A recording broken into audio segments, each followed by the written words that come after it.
Ok, June. Première question pour démarrer le podcast. Je vais commencer très très large et après on essaiera d'affiner un petit peu le sujet.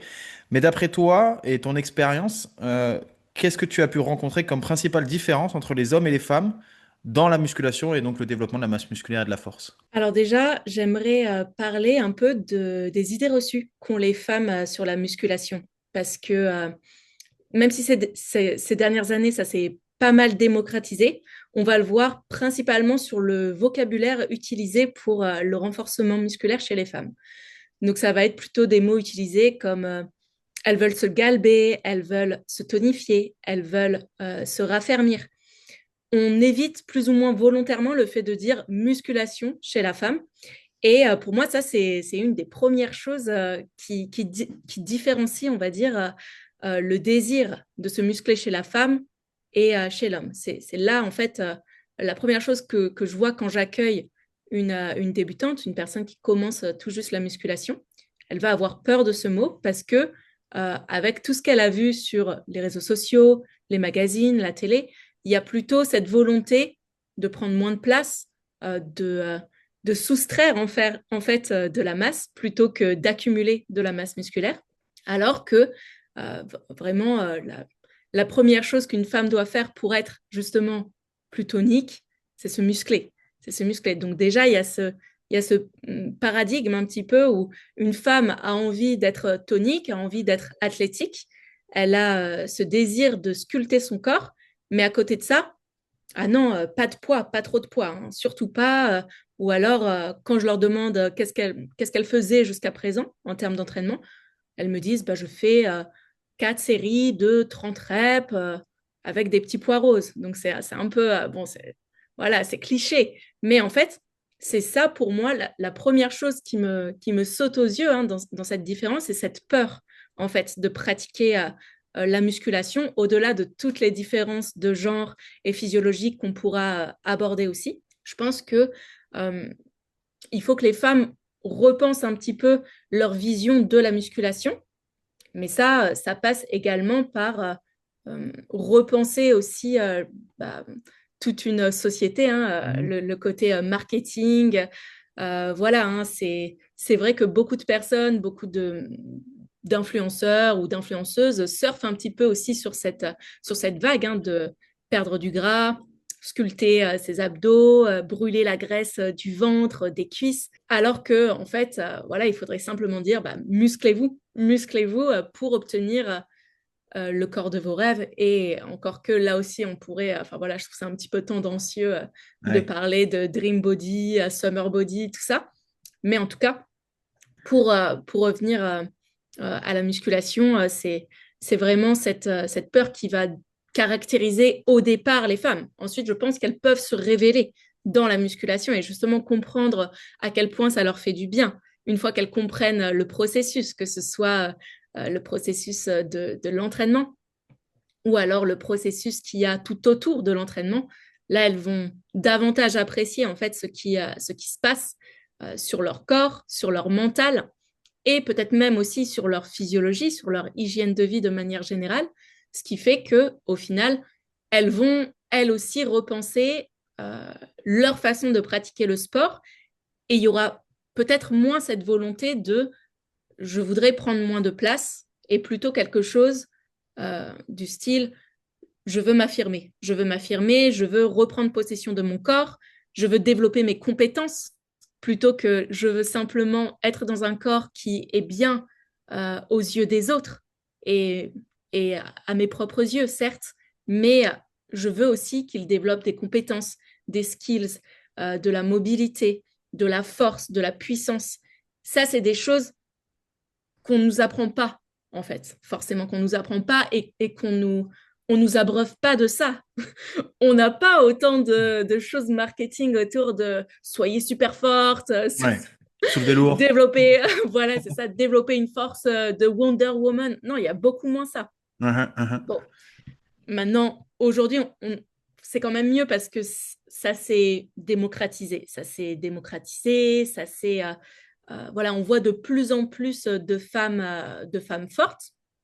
Pour la petite histoire, enfin, très rapidement, quand je me suis mise au sport, donc je me suis mise au sport vraiment sur le tard. très tard, après, après mes 24 ans, je crois, vers mes 25 ans, il me semble.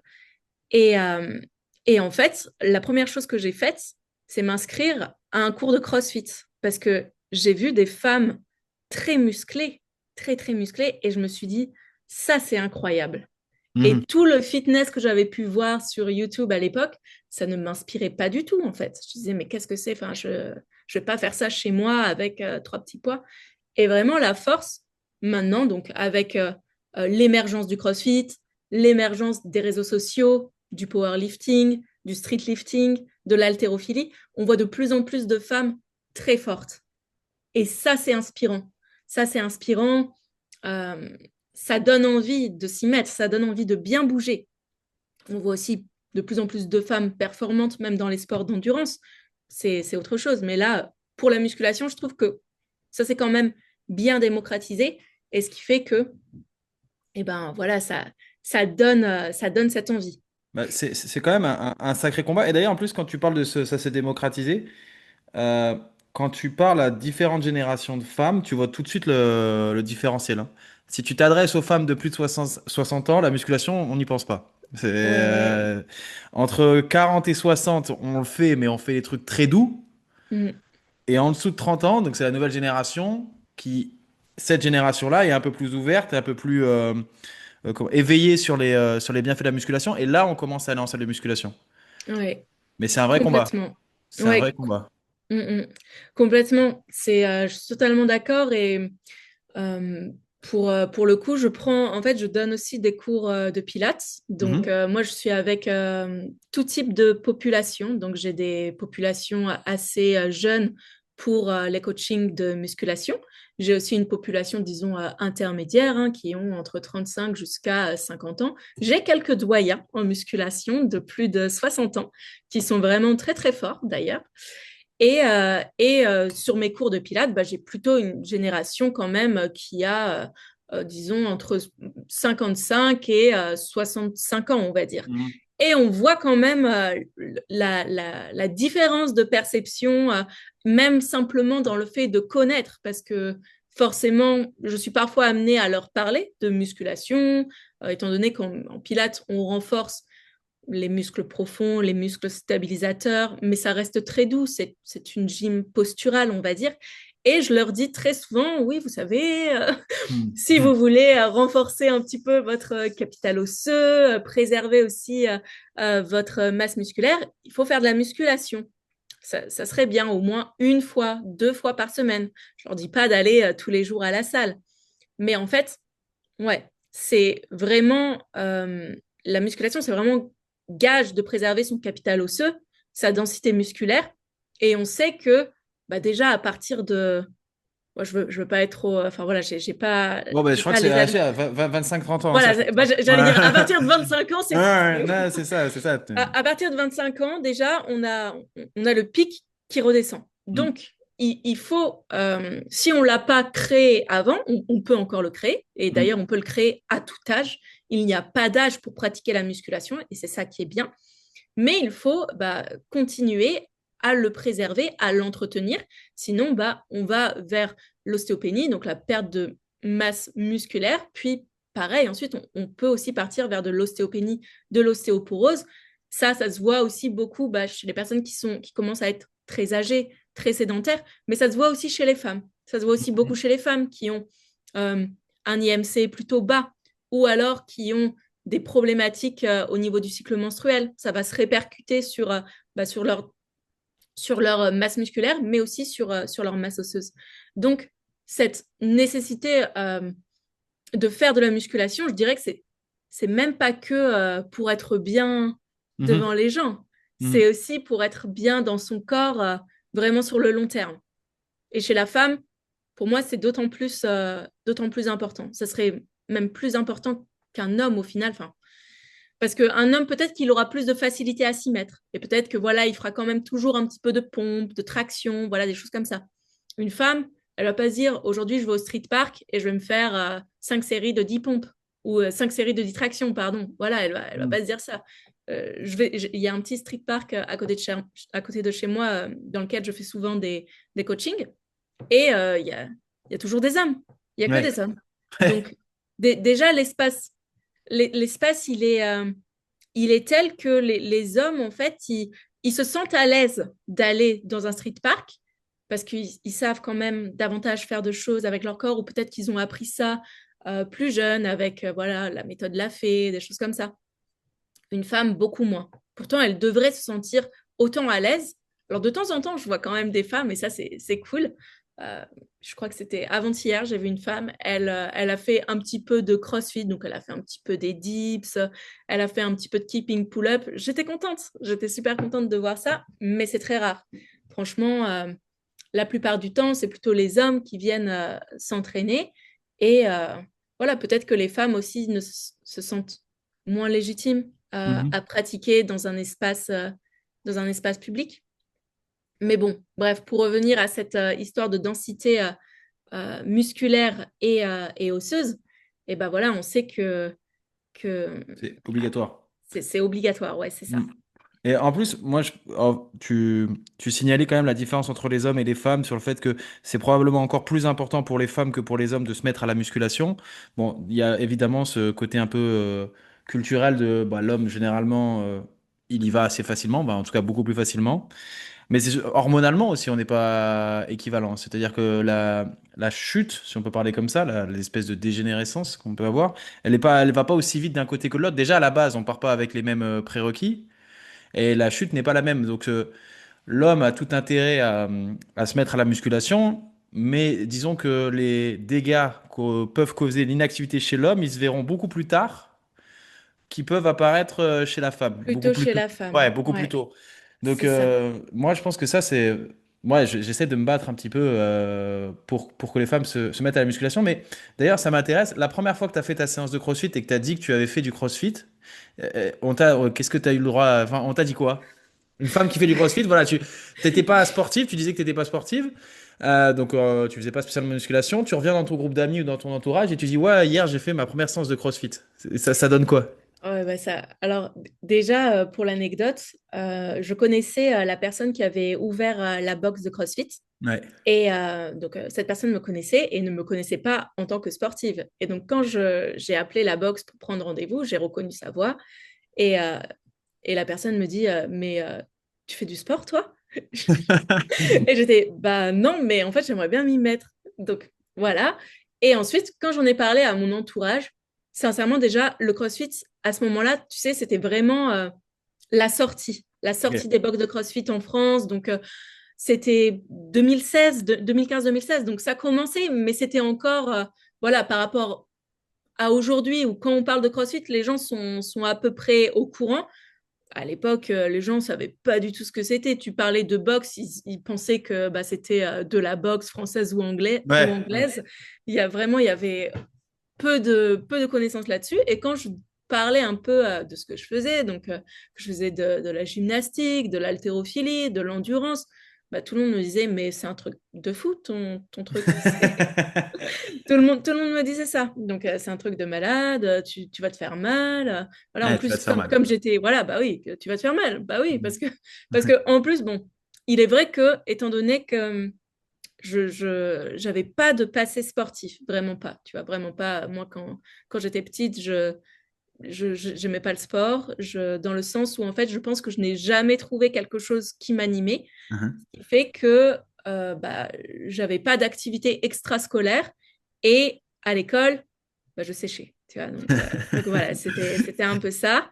Et tu rajoutes par-dessus tout ça une scolarité lycéenne et en fait, avant d'être coach sportif, j'ai fait un master aux Beaux-Arts. Donc voilà, j'ai eu une vie quand même étudiante, en tout cas ma première partie licence assez animée, on va dire, même si je travaillais fort, Ouais. voilà, parce que c'est pas parce qu'on fait de l'art qu'on travaille pas, mais à côté de ça, en fait, moi, mes attraits, c'était pour des choses artificielles, du sens de la fête, enfin voilà, des choses qui me faisaient pas forcément du bien, mais peut-être aussi parce que à ce moment-là de ma vie, j'avais pas trouvé quelque chose pour me canaliser, pour Mhm. catalyser mon énergie, mis à part l'art qui me faisait énormément de bien.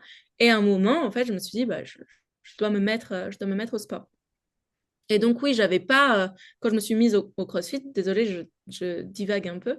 Enfin, je divague. Voilà, je me disperse. Au moins, on a le Mais contexte. voilà, pour le contexte, j'avais vraiment aucun schéma kinesthésique. Ce qui Mhm. fait que, bah oui, au CrossFit, parfois je me suis fait un petit peu mal. J'ai fait des petits bobos, tu vois, des petites tendinites. J'avais un valgus dynamique sur mon squat. Voilà, j'avais parfois une petite rétroversion du bassin. Enfin, voilà, c'est. En fait, le problème, c'est que si tu n'as jamais fait de sport, bah forcément qu'il va avoir des petites mises en place. C'est comme quelqu'un qui se met à la musculation et qui dit, ouais, j'ai super mal enfin, aux Mhm. épaules pendant que je fais l'exercice. Oui, oui, mais c'est parce que tu n'arrives pas encore à bien employer ton arrière d'épaule, tes Mhm. dorsaux.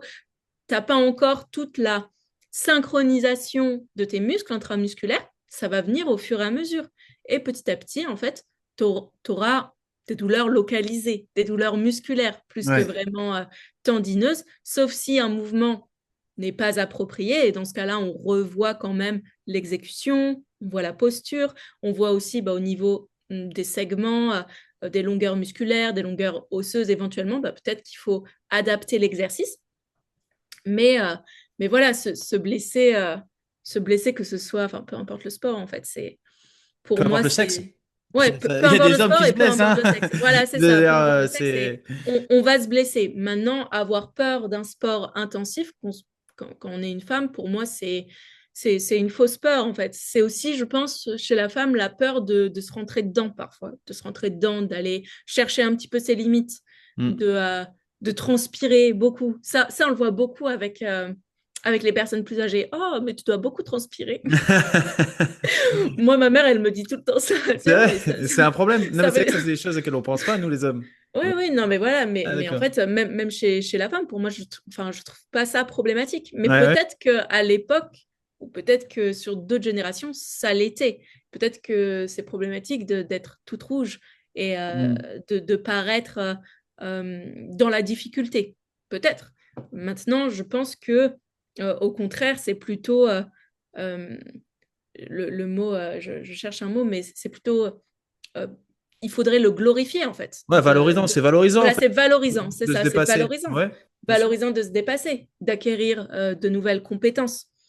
Et, euh, et oui, donc pour revenir à ce que tu disais aussi sur le fait que chez une femme, c'est d'autant plus important, la vitesse de la perte musculaire chez la femme, elle s'accélère encore plus à partir de 50 ans, une fois que vraiment on a passé la ménopause.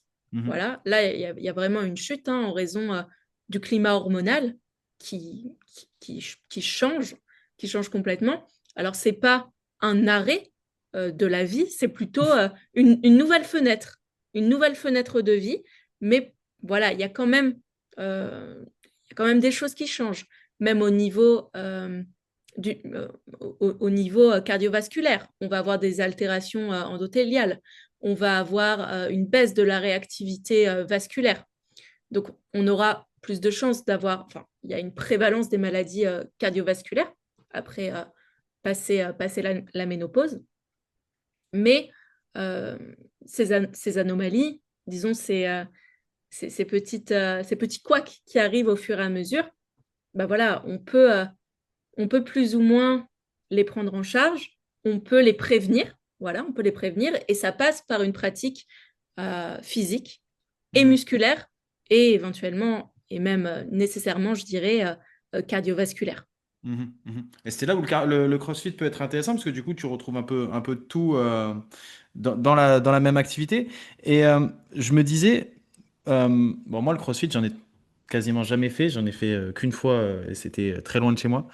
Mais c'est quoi, comment est accueilli? Alors, je pense que c'est plutôt bien accueilli parce que de ce que j'ai pu voir, c'est vrai que je dirais même que c'est presque plus facile de commencer le CrossFit que la musculation dans une salle. Dans la salle de musculation, tu es vite seul. C'est-à-dire que tout le monde se concentre sur Ouais. son exercice. Tu peux même être un peu jugé, mais que tu sois homme ou femme, hein, ça pour le coup, ça peut être un peu plus difficile. Le CrossFit, j'ai l'impression qu'il y a quand même une certaine osmose, une certaine ambiance, quoi. Tu rentres dans la boxe, c'est comme si tu rentrais dans une nouvelle famille que tu sois homme, femme, bon, mauvais, ça se passe plutôt bien, tu es plutôt bien accueilli. Enfin, je sais pas, c'est l'image que j'en ai eue. Et du coup, je trouve que c'est peut-être plus facile pour quelqu'un qui débute de démarrer peut-être dans un truc comme le CrossFit, s'il y a une box ou une disponibilité à côté, plutôt qu'à la musculation où vraiment là j'ai vraiment l'impression que c'est chacun pour soi, quoi. Alors oui, je suis assez d'accord parce que, alors moi, je coach plus le CrossFit actuellement, mais j'ai été coach de CrossFit pendant plusieurs années. Mais en fait, effectivement, quand tu arrives dans une box de CrossFit, de toute façon, tu es déjà dans un groupe parce que tu vas faire un WOD sur un créneau où il y aura plusieurs personnes. Et il y a un peu ouais, cette familiarité qu'on a dans les box de CrossFit. Tout le monde se dit bonjour, voilà, c'est quelque chose. Tout le monde se dit bonjour, tout le monde se check. Et finalement, voilà, pendant le warm-up aussi, bah, c'est un peu parfois propice à bavarder, à glisser une petite blague. Donc, ça peut mettre à l'aise une personne qui arrive et qui est un peu, bon, bah, qu'est-ce que je fais là? Après, Mhm. voilà, il y a toute la partie du skill en général où on va travailler spécifiquement un pattern ou un exercice, ou alors avoir une montée en charge sur un exercice en force. Et là, bon, bah voilà, il y a plus de concentration. Et à la fin, le WOD, bah voilà, il y a un peu une émulation, une effervescence. Là, chacun est dans sa bulle, mais en même temps, tout le monde s'encourage. Les premiers qui terminent vont encourager les derniers. Donc, c'est pas, ouais, j'ai terminé premier, je me casse. C'est, Mhm. ok, j'ai terminé premier, je suis là pour les autres. Je suis là pour les encourager, pour les aider à compter leurs répétitions, pour leur envoyer de la force, quoi, pour leur envoyer de Mhm. la force. Et le coach aussi, il est là jusqu'à la fin. Et ça, je pense que pour moi, c'est une des qualités du CrossFit, vraiment, quand je sais que, par exemple, j'avais un homme en suivi musculation, donc tu vois, on ne parle même pas d'une femme, et lui, il avait justement ce problème à la salle de musculation où il se sentait pas à l'aise. Voilà, il était bah, il trouvait ça très fermé, il se sentait seul dans son activité. Pour certaines personnes, c'est OK. Moi, j'adore être dans ma bulle et faire les choses. Il y a des personnes pour qui c'est moins OK.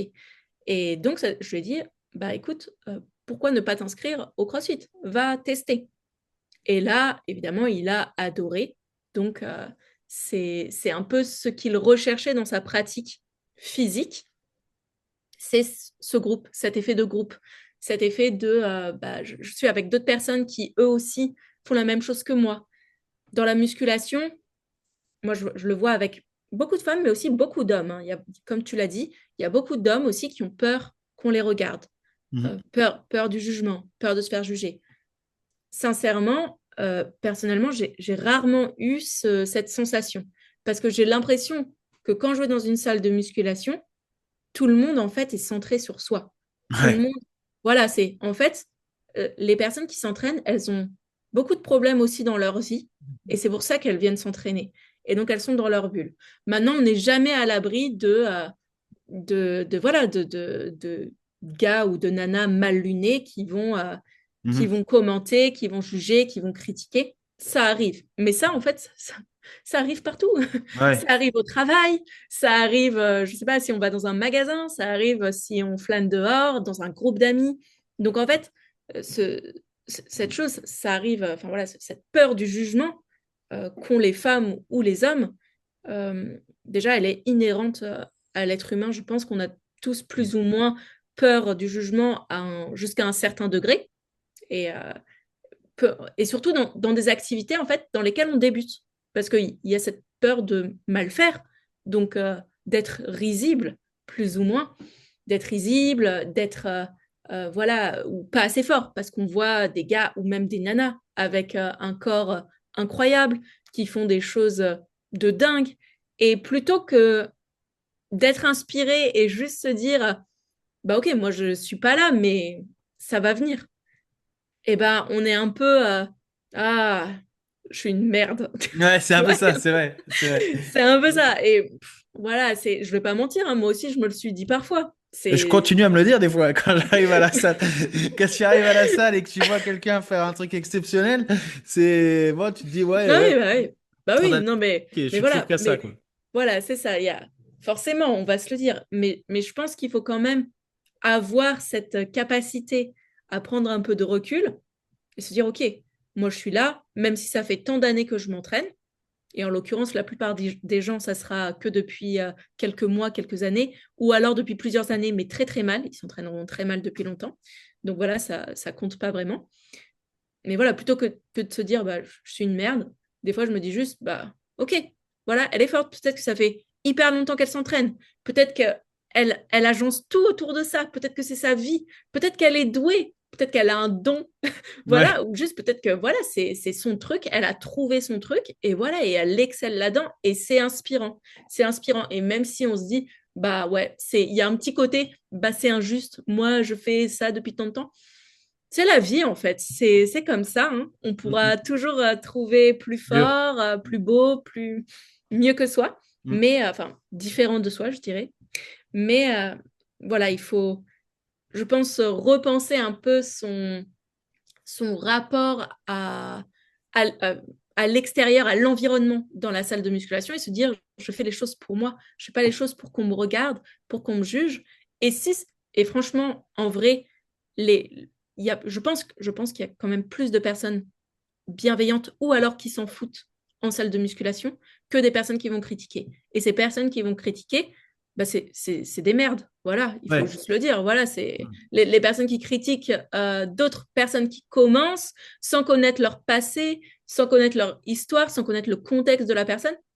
Bah, c'est nul en fait. Et à partir Mm. de là, qu'est-ce qu'on en a à faire du jugement d'une personne qui, qui est Inutile. une... Qui voilà, est inutile. Non, mais voilà c'est c'est ça. rarement des personnes, c'est rarement les personnes qui sont fortes, hein. J'ai rarement vu, très rarement vu, une personne qui excelle dans un domaine s'amuser à critiquer quelqu'un qui débute. Moi, j'ai jamais vu, Complètement. jamais vu. Mm. Et, euh, et je pense que ouais, il y a deux choses importantes que tu viens de dire. C'est que la première, je pense que tout le monde s'en fout de toi dans une salle. On est tellement tous égocentrés que C'est ça. globalement personne te regarde.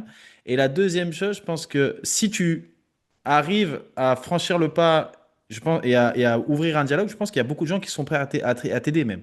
C'est-à-dire que de soi-même, c'est vrai que moi le premier, hein, je me vois pas intervenir dans la vie de quelqu'un pour lui donner un conseil. Tu sais, l'arrêter dans un exercice et lui dire tu devrais faire ci, tu devrais faire Ouais. ça, machin et tout. Mais je pense, par contre, ça m'est déjà arrivé et ça c'est toujours quelque chose qui fait plaisir de partager. Et en fait, ça fait plaisir parce que nous, pratiquants, on se sent important d'un coup. C'est-à-dire que le fait qu'on vienne nous demander un conseil, ça booste un peu notre ego. On se dit, ah ouais, elle a remarqué que, oui, il a remarqué que que je savais le faire et donc ça fait plaisir de partager. Je pense que réellement, hein, d'un point de vue humain et émotionnel, je pense que il y a très peu de personnes qui vont refuser d'aider. C'est très Ouais. rare quelqu'un qui refuse d'aider en fait. C'est juste qu'on imagine qu'il va refuser, donc on n'ose pas demander ou alors on finit par demander très très mal. Mais quand c'est bien demandé, c'est assez rare d'avoir un refus, je pense. Je sais Ouais, pas si c'est ça t'est vrai. déjà arrivé, mais avoir un refus, c'est rare. Personnellement, moi, j'ai jamais trop demandé de l'aide, Mhm. je crois, mais parce qu'au final, quand je me suis mise à la musculation pure, bah, j'avais déjà acquis enfin, voilà, des compétences ou enfin, voilà, un schéma moteur grâce au CrossFit principalement Mhm. et à l'accessory. Ensuite, je me suis beaucoup fait coacher hein, Mhm. par des hommes principalement. Mhm. Mais je me suis beaucoup fait coacher et donc j'avais un peu ce truc de, tu sais, de bon élève. J'aimais bien envoyer les vidéos et j'aimais bien qu'on me dise ça c'est bien et quand on me disait ça c'est pas bien, je demandais bah, comment j'améliore, enfin, ou la personne, le coach me disait comment améliorer. Et donc ça m'aidait beaucoup. Mhm. Et voilà, ça aussi en fait, le fait de se filmer à la salle, j'ai beaucoup de pratiquantes Mhm. euh, C'est dur ça. plus, ouais, c'est quoi attends, je dois me filmer, mais tout le monde va me regarder. Bah, c'est pas grave, en fait, tu dis c'est pour ta coach, et puis voilà, au Mhm. final.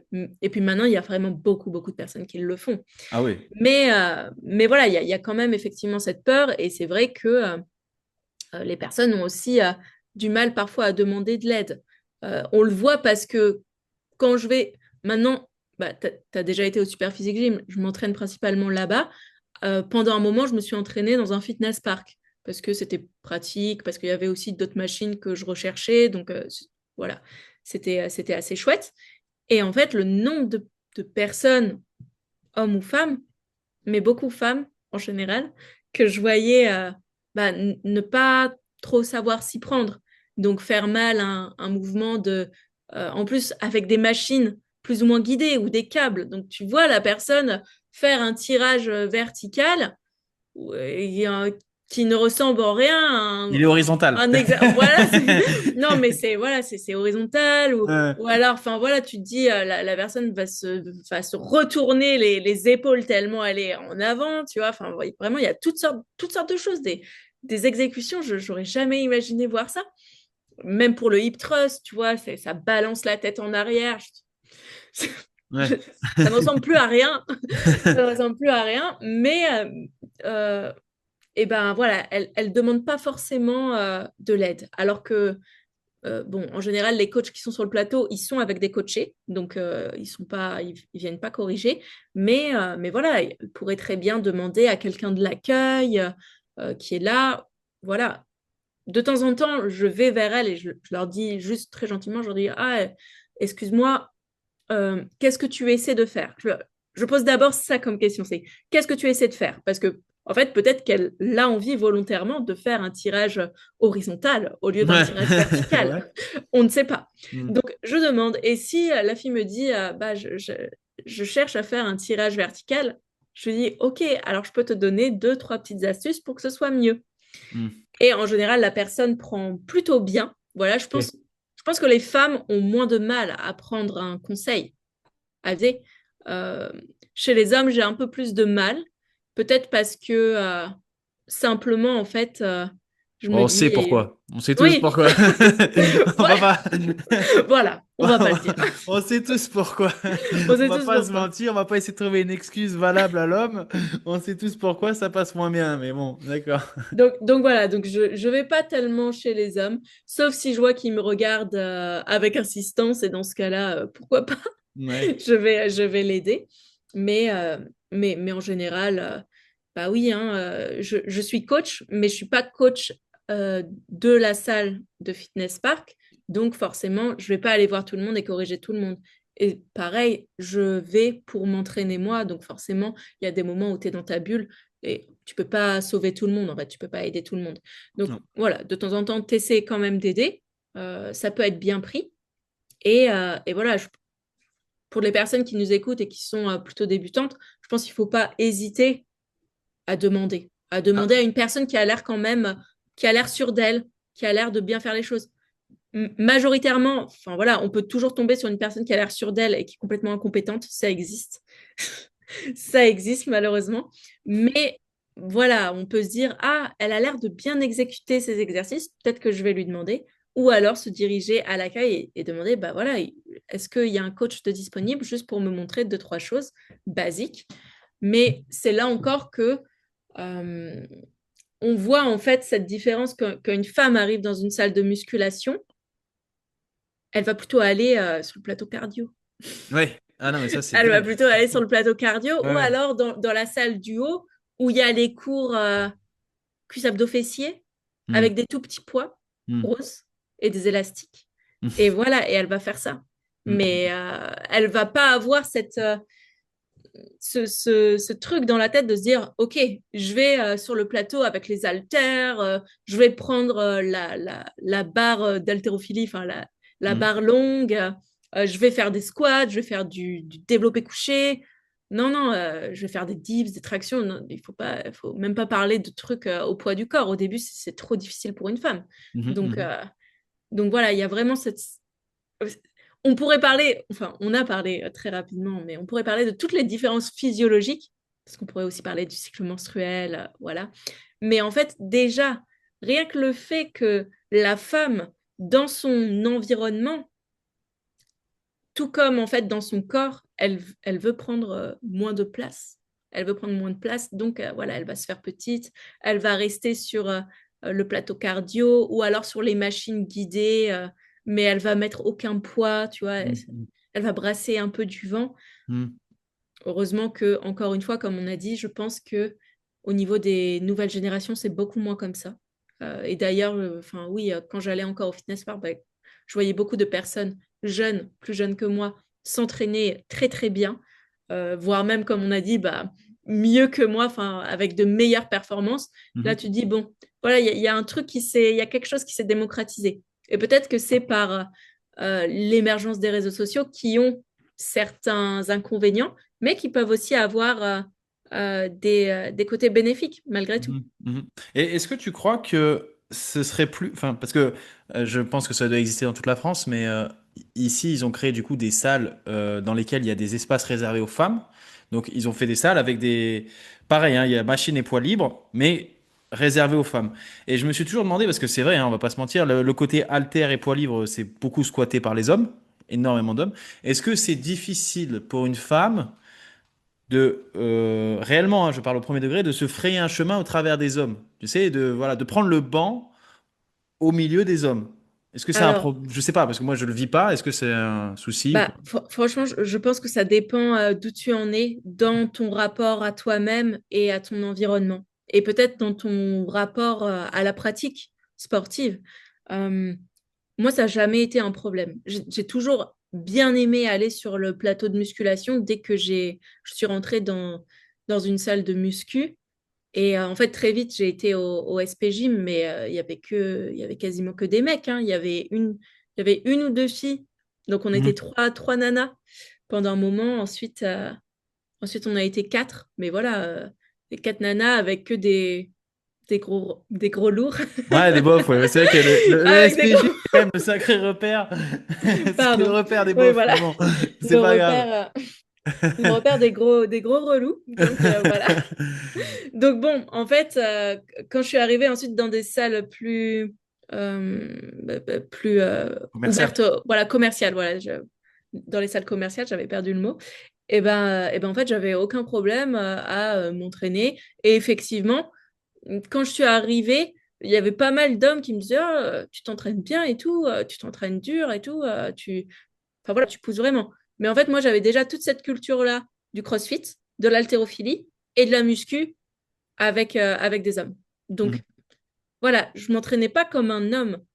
Ou peut-être que si pendant un moment, voilà, on pourra y Ouais, revenir après. ouais. Mais voilà, je m'entraînais quand même voilà, assez dur. Et moi, en fait, euh, j'a- tout ce que j'avais envie, c'était de pouvoir pousser le plus lourd possible par rapport enfin, de progresser vraiment à chaque entraînement. Mais une femme qui débute, Mhm. euh, qui commence, alors peut-être qu'elle, même si elle commence à être à l'aise plus ou moins sur ses exercices, si le plateau est blindé, parce qu'il y a aussi, tu sais, les différences de créneaux horaires. Ouais, bien sûr, complètement. Voilà, la liberté dans mon travail fait que même quand j'étais en salle commerciale, je pouvais m'entraîner très tôt le matin ou en fin de matinée, à l'heure où il n'y a pas beaucoup de personnes. Ou alors en début d'après-midi, pareil, quand les personnes ont terminé leur pause déjeuner. Donc moi, à chaque fois, il n'y a pas beaucoup de personnes. Une fois, j'y ai été juste pour voir, parce que je crois que je devais faire du cardio, quelque chose comme ça. Je suis allée vers 18 h. C'est la jungle. Ah C'est ouais. la jungle.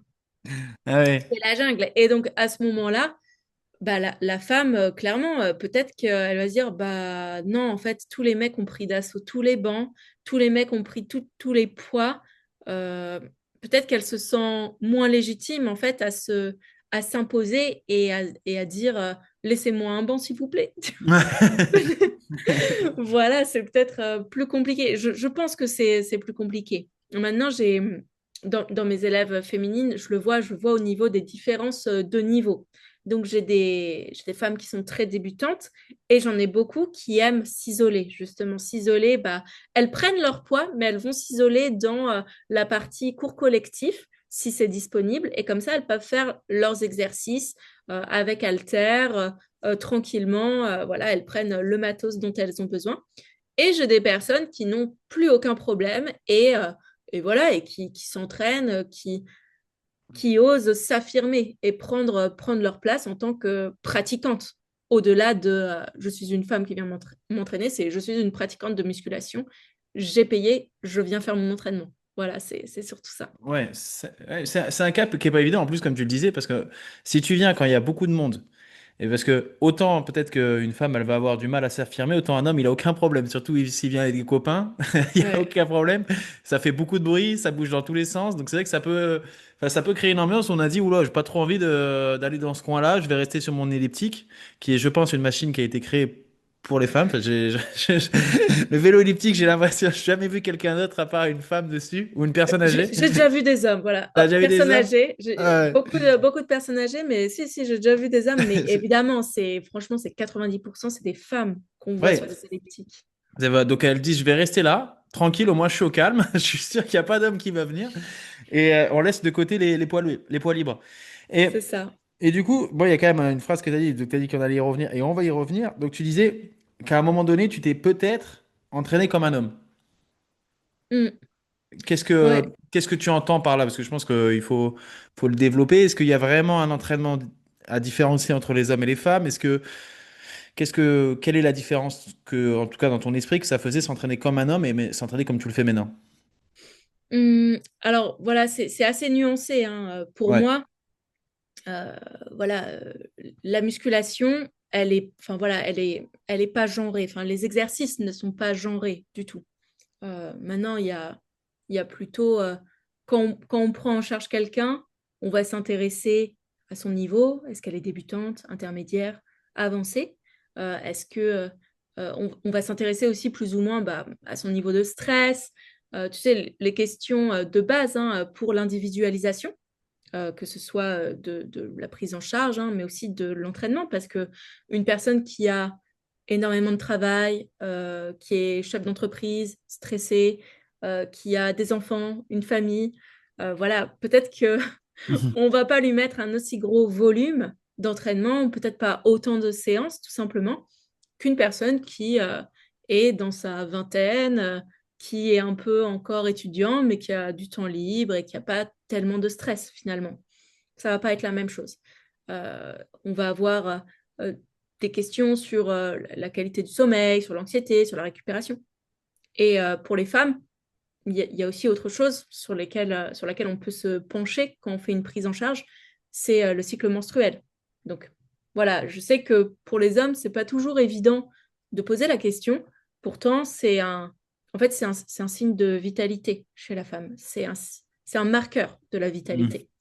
Euh, donc moi, quand je fais une prise en charge, je pose ces questions très naturellement. Il y a un petit questionnaire à me remplir, ou parfois, si c'est une prise en charge uniquement nutritionnelle, c'est en visio. Donc je demande comment est ton cycle menstruel? Est-ce que les cycles sont réguliers?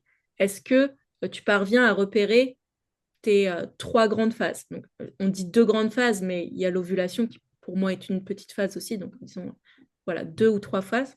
Est-ce que tu arrives à repérer tes différentes phases?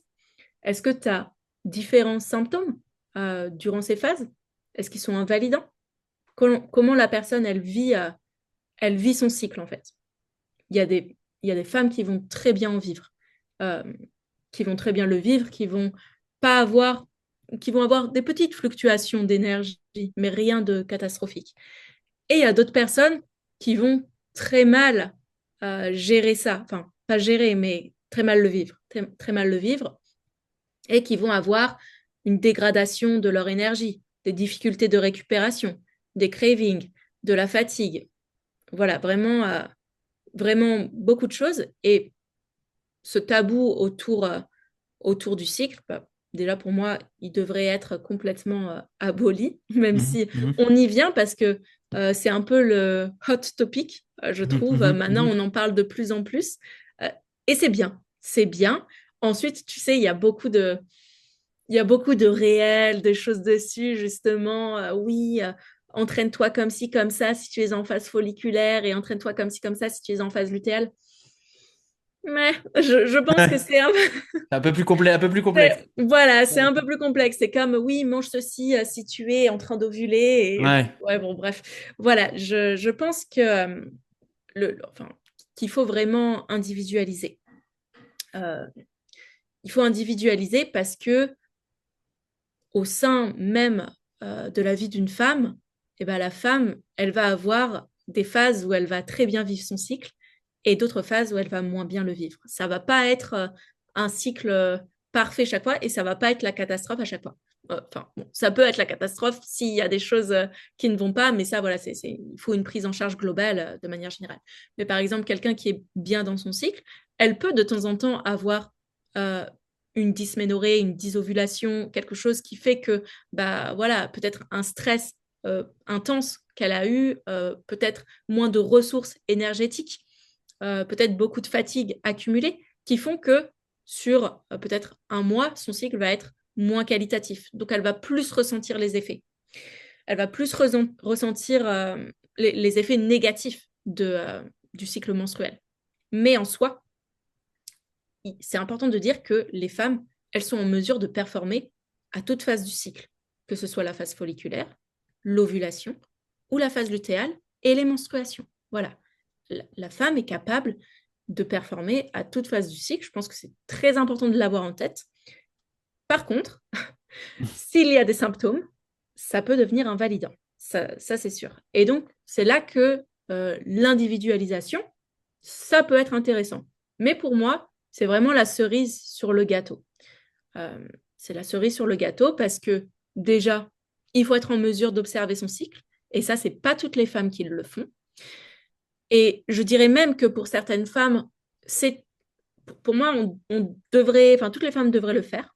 Peut-être pas chaque cycle, mais au moins 2-3 mois au cours d'une année pour Mhm. vérifier. Euh, mais ça peut être une charge mentale. Ça peut être une charge mentale. Ok, je vais devoir regarder, observer ma glaire cervicale. Je vais devoir observer mes symptômes. Je vais Mhm. devoir peut-être prendre ma température pour voir si j'ovule. Euh, voilà, ça peut être quand même quelque chose un peu d'impactant sur, disons, sur le terme et puis sur le fait de devoir mettre en place beaucoup de choses. Et peut-être que la femme, ben, elle n'a pas envie de, entre guillemets, de s'embêter avec ça. Donc, ça dépend. Mais il faut ouvrir le dialogue là-dessus pour pouvoir éventuellement individualiser. Et quand on parle d'individualisation, ça, enfin, personnellement, à mon sens, pour une personne qui pratique de la musculation, hein, on le rappelle que là, on est vraiment sur un podcast qui parle, en tout cas pour le moment, de musculation. Euh, si la personne, elle est dans cet objectif d'hypertrophie, je ne vais pas lui faire faire de la force en phase folliculaire, des choses explosives, puis en phase ovulatoire, bah, je vais faire quand même attention parce qu'il y a la laxité des ligaments. Et puis en phase lutéale, je vais lui dire, va faire du yoga. Non, c'est pas comme ça que ça se passe, l'hypertrophie. L'hypertrophie, c'est une surcharge progressive sur le long terme. Voilà, et il faut répéter ces contraintes mécaniques. Si pendant euh, 11 jours, 11 à 15 jours, voilà, ça dépend de la phase lutéale, mais si pendant 11 à 15 jours, tu fais que du yoga ou du pilates ou de l'aérobie, mais en fait, enfin, ok, Ouais, ça ton va pas corps, il va marcher. dire, bah non, ça marche pas. Donc, Mm. voilà. Euh, il faut se rappeler que sur le long terme, ce qui compte, c'est la programmation, quel que soit le sport défini, et les efforts sur le long terme qui vont définir la progression et donc l'atteinte des objectifs. Maintenant, il y a des cas quand même où on peut se dire, ma pratiquante, elle souffre beaucoup dans sa phase lutéale. Bon, déjà, c'est pas normal, ok? Voilà, on enlève un truc. Si chaque mois, votre pratiquante vous dit, je suis dans ma phase pas bien, prémenstruelle, enfin lutéale et prémenstruelle, je suis vraiment râlée pâquerette, c'est pas normal. Alors, il peut avoir des petits inconforts. On va pas dire que enfin, qu'on va vivre parfaitement le cycle. Il peut avoir des petits inconforts, c'est physiologique, mais quand c'est trop appuyé, quand ça cloue au lit, quand ça, enfin voilà, ça fait tout partir en vrille, c'est pas normal. Donc déjà là, il y a un sujet. Si malgré tout notre pratiquante, voilà, elle a quand même, voilà, un petit peu des douleurs, elle peut avoir des douleurs au sein, elle peut avoir des douleurs au ventre, au lombaire, au rein, moins d'énergie. Ça, c'est quand même assez fréquent. Il y a quand même moins d'énergie. C'est normal. Le corps, il prépare l'endomètre et puis ensuite, il y a la desquamation de l'endomètre. Donc, en fait, le corps, il s'occupe à d'autres choses. Mhm. Il est pas là en mode, ouais, je vais être hyper performante. C'est pas le moment. Donc, à ce moment-là, bah, peut-être qu'on peut se dire simplement, on va adapter légèrement, on va réguler le volume, comme si on faisait une petite décharge, donc un microcycle, quelques jours, 4 jours, on va se dire, enfin voilà, la durée des menstruations ou prémenstruelles, parce que pendant les menstruations, il y a certaines personnes, bah, en fait, là, tu re-rentres dans la phase folliculaire, donc en fait, ça peut très bien se passer aussi. Tu peux avoir cette plus ou moins remonter des oestrogènes très progressifs qui font qu'au final, tu vas te sentir bien. Même si, en général, le premier jour, premier, peut-être 2 jours, ça reste inconfortable. Voilà, c'est très individuel. J'ai des personnes qui ne se sentent pas bien pendant leur cycle menstruel, donc pendant leur menstruation, et des personnes qui se sentent très bien pendant les saignements. Donc, encore une fois, individualisation. Mais on pourrait se dire, OK, je vois que ma pratiquante, elle est quand même pas super en forme. Elle me l'a dit sur son feedback de la semaine. Et ben, je vais lui dire que cette semaine, on va légèrement ajuster.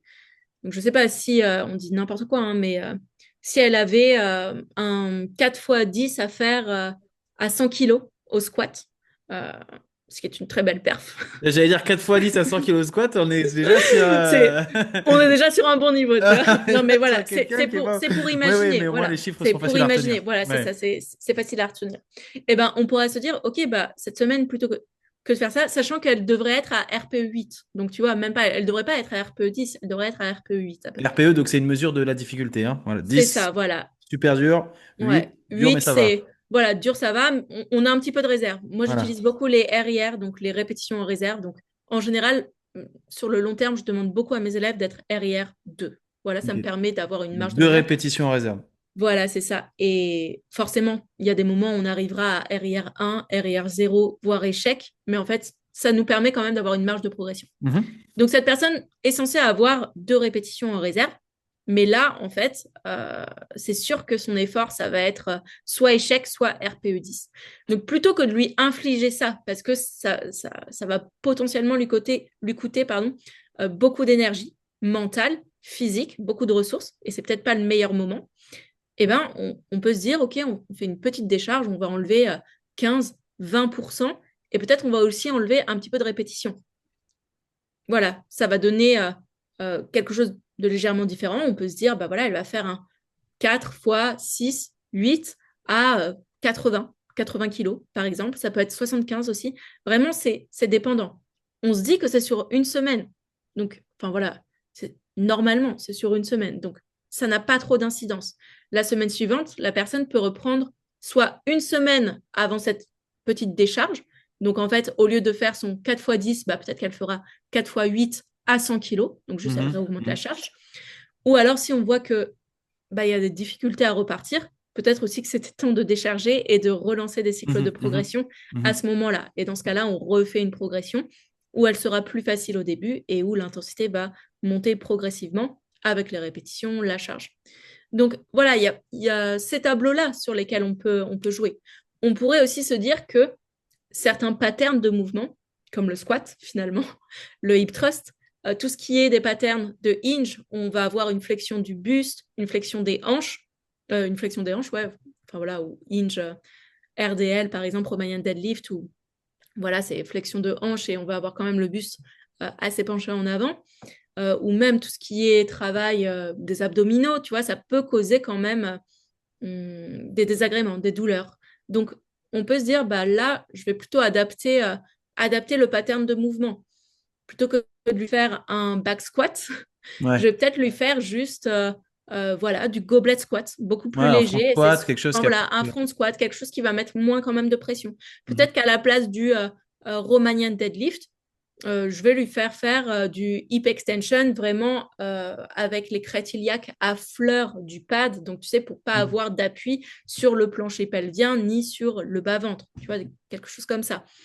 Il y a plusieurs manières de réfléchir, de fonctionner et d'individualiser l'entraînement d'une femme qui pourrait avoir des désagréments sur son cycle menstruel.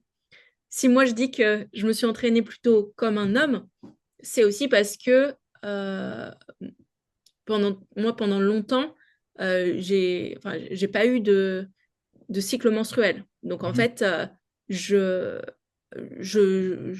tu vois, c'était un peu, je faisais l'autruche. Je faisais Mhm. l'autruche et en fait, j'y allais à fond. Tout Et le temps. bah, je devais rendre des choses à RPE 8. Donc si, parfois, Ouais, ouais, ouais. j'avais Non, un mais ce petit que je veux peu. dire, c'est que la période du cycle menstruel ne rentrait pas en Ben, compte dans la voilà. programmation. En fait, moi, il n'y avait rien qui ne rentrait en compte. Il n'y avait rien Ah, qui ok. rentrait en compte. Donc, parfois j'étais très fatiguée, mais en fait, tu vas quand même t'entraîner. Tu y vas, tu te tais et tu y vas. Voilà, donc il y avait un peu ce no pain, no gain. Parce que Mhm. bah, j'étais quand même, enfin voilà, le CrossFit, il y a des femmes qui s'entraînent, mais c'est quand même un environnement qui est à dominance masculine. Moi, tous les coachs que j'ai eus, c'était des mecs, et Mhm. c'était que des mecs qui m'en mettaient plein la Ouais, bah, figure, c'est tu un vois. peu la mentalité du CrossFit aussi. C'est ça, c'est, enfin, en tout cas, du CrossFit, entre guillemets, perf. Ouais, Je perfais pas du tout, hein, loin de là. Mais en tout cas, c'était cette mentalité-là. ouais, Maintenant, c'est beaucoup plus ouvert. Il y a beaucoup plus de box de CrossFit qui font CrossFit santé. Donc, ouais. c'est plus, ça peut être appréciable pour certaines personnes. Mais moi, c'était vraiment dans bah, je me donnais, je me dépassais. Parfois, je terminais des séances ou même pendant le vote, je pleurais. Enfin, voilà, vraiment n'importe quoi. Et même quand j'ai fait de Je fais la du sport pour mon musculation. plaisir. Je prends beaucoup de plaisir, hein. Non, mais à la fin, j'étais contente. Hein. À la fin, Ouais. j'étais contente. Mais voilà. Et pareil, à la musculation, je faisais des trucs, mais parfois, je me mettais dans tous mes états. Hein, parce que, voilà, je faisais mon bench, je ratais une rep, j'étais hyper énervée. Et en fait, je n'écoutais pas du tout, même si je n'avais pas de cycle, je n'écoutais pas les signaux que mon corps m'envoyait. Donc, je n'écoutais pas, bah ouais, je suis fatiguée, j'ai pas dormi, ça fait 3 4 jours que j'ai pas dormi, j'ai tout le temps faim, je suis de mauvaise humeur. Euh, j'écoutais rien en fait. Et pour moi, c'était convenient, tu vois, de pas avoir mes cycles. J'étais, ouais, Ouais, ça t'a arrangé. ça m'arrangeait bien, quoi. Ça m'arrangeait bien. Ensuite, je m'y suis intéressée et c'est pour ça que j'ai fait tout un cursus aussi. Enfin, c'est pour ça que je me suis beaucoup ouverte à ça, que je me suis beaucoup intéressée, que j'ai fait beaucoup de recherches, que j'ai finalement pas bifurqué, mais que en complément, j'ai fait un cursus de micronutrition pour Mhm. pouvoir apporter euh, cette, enfin, pas expertise, mais en tout cas cet aspect-là, cette Mhm. polyvalence, Mhm. cette Mhm. prise en charge qui est plus globale, on va dire. Et, et oui, et c'est seulement quand j'ai commencé à m'intéresser euh, à la régulation hormonale euh, que j'ai compris que peut-être que mon absence de cycle, c'était véritablement un problème. Mhm. Mhm. Et c'est là aussi que, alors, je vais pas mentir, j'ai pas tout modifié mon entraînement parce que j'étais quand même toujours dans cette mentalité-là de bah oui, tu veux progresser, donc bah, il faut que tu te donnes, quoi. Il faut que tu te donnes, donc vas-y à fond. Et après, j'ai eu moi, cet attrait pour, enfin, ça faisait longtemps que je l'avais, j'avais un grand attrait pour le culturisme et j'avais ce désir de monter sur scène, de faire une compétition. Donc, pour moi, bah voilà, je me suis dit, je vais prendre quelqu'un à mes côtés pour me coacher et pour monter sur scène, faire une compétition. J'ai fait 2 compétitions. Et donc, à ce moment-là aussi, eh bah, il faut bien le dire, hein, le déficit énergétique prolongé, Mhm. ça ne ramène pas ces cycles menstruels. Ça ne Mhm. les ramène pas. Mhm. Pour les personnes qui écoutent et qui se disent, oh, peut-être je vais faire une compétition et qui n'ont pas leur Ouais. cycle menstruel, ça ne les ramène pas. Voilà. Ouais. Non, mais clairement, on le sait, hein, Mhm. normalement, on sait que de toute façon, la compétition, peu importe le sport, Ouais, la perf, c'est c'est pas. Ouais. la perf, c'est peu santé. Alors, Ouais. on peut essayer d'améliorer, mais en tout cas, dans le culturisme et le culturisme pratiqué chez la femme, c'est loin d'être synonyme de santé et c'est très souvent plutôt prévalent avec des troubles du cycle, des troubles de l'image, des troubles des TCA, enfin des troubles de la nutrition. Donc, euh, donc voilà, c'est vraiment... Mhm. Mhm. De toute façon, le culturisme, hein, je pense que homme ou femme, c'est vraiment un sport. Moi, je sais pas s'il faut, enfin, s'il faut le valoriser ou pas, mais c'est vrai que c'est quelque chose qui est extrêmement difficile parce que il y a rien à gagner. Je veux dire, financièrement, tu gagnes un pot de protéines, quoi, à la fin de ta compétition. Et je veux dire, tu peux y laisser tellement de plumes, comme tu viens de le dire. Je veux dire, que tu fais ta compétition de bodybuilding, si t'es pas un peu solide, enfin, comment dire, ouais, si tu laisses entrer quelques démons en toi, ou si tu n'as pas tout réglé avant de te rentrer dans le body, tu peux y laisser des plumes, quoi. Que ce soit sur la dysmorphophobie, comment tu te vois, sur comment tu manges, sur ton rapport à ton corps, mais homme ou femme, hein, pour le coup, hein. Moi, c'est j'ai pas ça. mal de bodybuilders, parce que je m'intéresse beaucoup à ça, donc j'ai pas mal de bodybuilders. Ouais, c'est dur, hein. C'est dur. Après, reprendre la vie normale, c'est dur derrière. Très, très dur. Il y a une C'est très dur. Mm. telle exigence que ça devient compliqué. Donc, c'est vrai que si on n'est pas, comment dire, 100% sain, 100% solide, la compétition en bodybuilding, c'est dur. Très, très dur. Ouais, c'est très dur. Et en plus de, voilà, tout ce que tu as dit, c'est vrai. Il y a déjà autant chez les hommes que chez les femmes, c'est pareil. C'est pareil, ça va être vraiment très accentué. Euh, Chez les femmes, on a en plus Ouais. cette diminution de la densité osseuse qui va être beaucoup plus accentuée.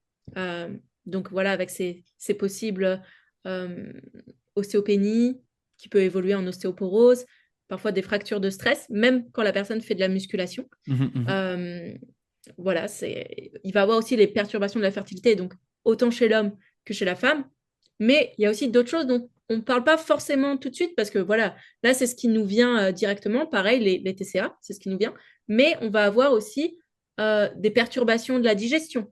Donc, on peut avoir des ballonnements, des hypersensibilités alimentaires, des dysbioses qui apparaissent et qui sont en fait euh, la conséquence d'un déficit énergétique et de déficience en micronutriments et en fait de toute une physiologie qui est altérée, qui, qui est en fait les causes d'un hypométabolisme.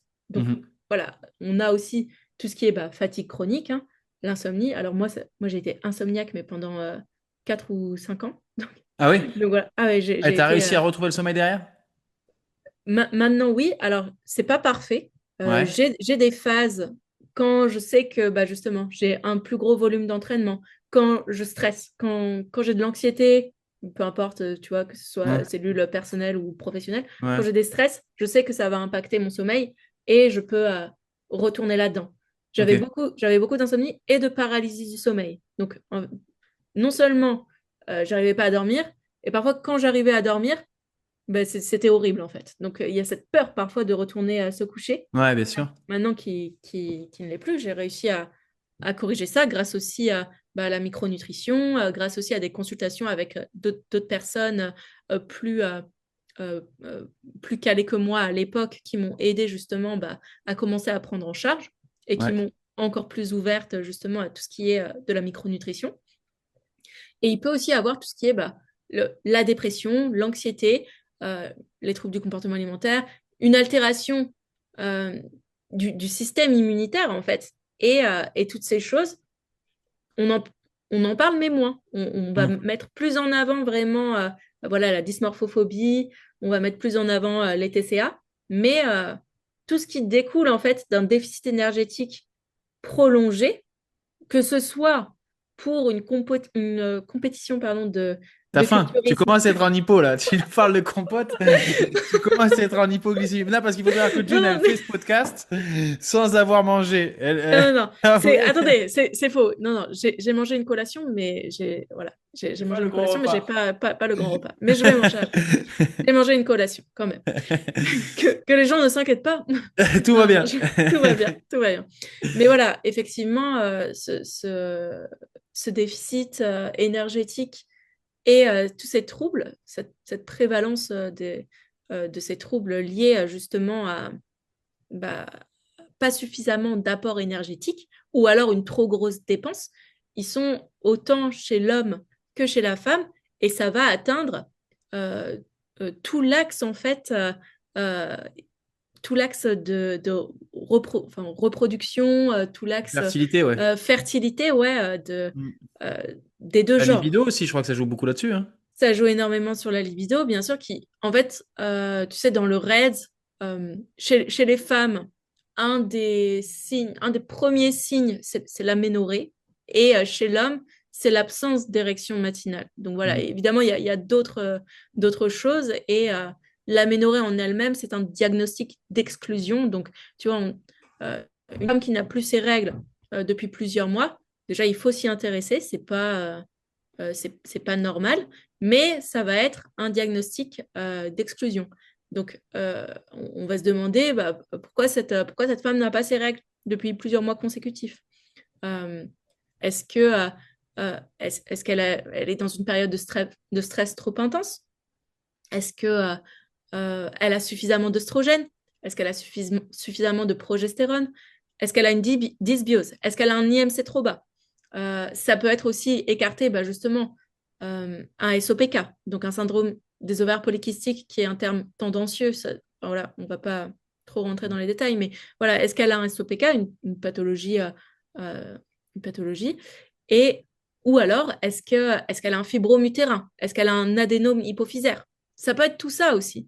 Donc, l'aménorrhée, en soi, c'est déjà un diagnostic, l'aménorrhée hypothalamique. Donc, quand vraiment la commande centrale s'est arrêtée, et en général, que c'est lié justement à une déficience d'apport énergétique ou et à trop de dépenses énergétiques, en général, Mhm. c'est les deux, et ben voilà, il y a plein d'autres questions à se poser.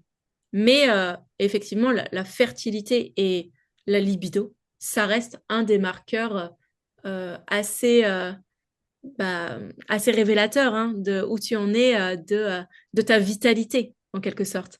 Car euh, une personne, en fait, qui est en trop grande déficience énergétique, bon, déjà, son système reproducteur est à l'arrêt, c'est pas du tout la préoccupation. La préoccupation, ça sera les fonctions vitales, donc le cœur, ça sera peut-être un petit peu la digestion, mais enfin voilà aussi le foie, les poumons, enfin vraiment cette totalité-là. Et la digestion, au final, commence à être altérée et la libido passe vraiment en arrière-plan. Mhm, mhm. Ouais, c'est normal, ça, enfin, ça me semble, enfin, c'est des choses qu'on connaît. Et j'aimerais revenir un peu sur, parce que c'était hyper intéressant, je pense que ça peut servir comme, tu vois, comme takeaway et comme conseil que quelqu'un peut appliquer, enfin surtout du coup les femmes dans leur vie de tous les jours. C'est l'exemple que tu prenais tout à l'heure sur la gestion de l'entraînement pendant le cycle. Mm. Euh, pour les personnes qui n'ont pas de cycle, genre moi. Du coup, je peux, Attends, tu parles en tant qu'homme ou femme? en Non. tant qu'homme, en Ok. tant qu'homme, mais bon, non, mais c'est juste pour comprendre parce que Mm. les termes ils sont pas forcément, Ouais. enfin ils tiltent pas dans mon cerveau. Je les connais, mais je sais pas trop à quoi ça correspond. On prend un mois qui va du coup du 1er au 30, comme ça on a 30 jours facile Ouais. pour distinguer. Donc en gros, tu as distingué qu'il y avait trois phases. C'est ça. Une phase lutéale, une phase d'ovulation, une phase folliculaire. Je suis bon pour l'instant? Exactement. Ok. Donc Attends. là, sur ces Non, 30 non, jours. Ah, pardon. c'est juste c'est l'inverse. C'est Ah, d'abord la phase folliculaire. Ok. oups. Donc, c'est pas grave. C'est d'abord la phase folliculaire. Désolée, j'ai eu Ouais, ouais, un pas petit grave. typo. Donc La phase folliculaire, folliculaire. ovulation, lutéale. Voilà, c'est ça. Ok. La phase folliculaire, de 0, donc, enfin, pardon, de 1 à 30, elle dure à peu près combien de jours? Alors, il En n'y a pas moyenne, de... Voilà, on fait une moyenne, mais que les personnes qui écoutent, il n'y a pas de... de règles, hein. Ouais, Voilà, super. il n'y a pas de règle magique, c'est très dépendant de la personne et ça peut dépendre aussi des moments. Donc, Ok. la moyenne, c'est de la phase, enfin du jour 1 jusqu'au jour 14, on est en phase folliculaire. Donc, Ok, donc entre euh, 10 et 15 jours. voilà, entre 10 et 15 jours, sachant que le tout début de la phase folliculaire, les 4 à 5 premiers jours, ils sont marqués par les règles, donc D'accord. par la desquamation de l'endomètre, donc les menstruations. OK? Ok. Donc, c'est Ouais. partie intégrante de la phase Ok. folliculaire. Ok, donc imaginons, bon là on va créer complètement un avatar, hein. Donc j'ai quelqu'un qui a ses règles, ses menstruations le premier du mois, elles vont durer 4, 5 jours, puis derrière encore 10 jours et on finit la phase folliculaire. Je suis bon? C'est ça, Ok, à ouais. peu près bon. Ok.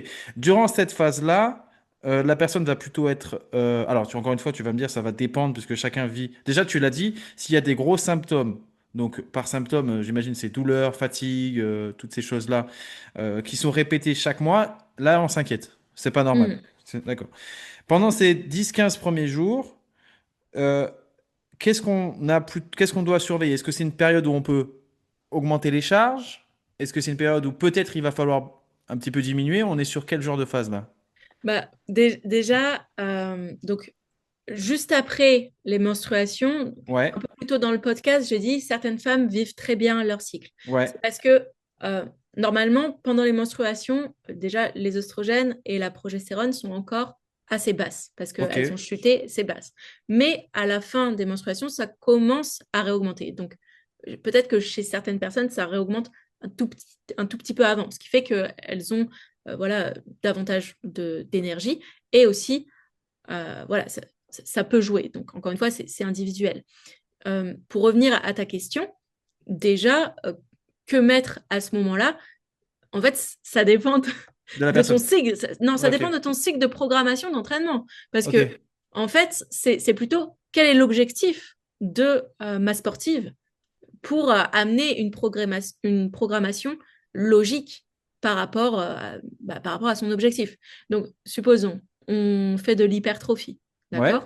On fait de l'hypertrophie, donc on va démarrer par des cycles de progression, sur, je sais pas, une séance haut du corps, avec des rep range. On a des rep range entre 6 à 16 répétitions, voilà, on va dire, large, ou parfois Ouais, 6 à c'est 20, pas, c'est peu pas hyper. importe. Ok, ouais.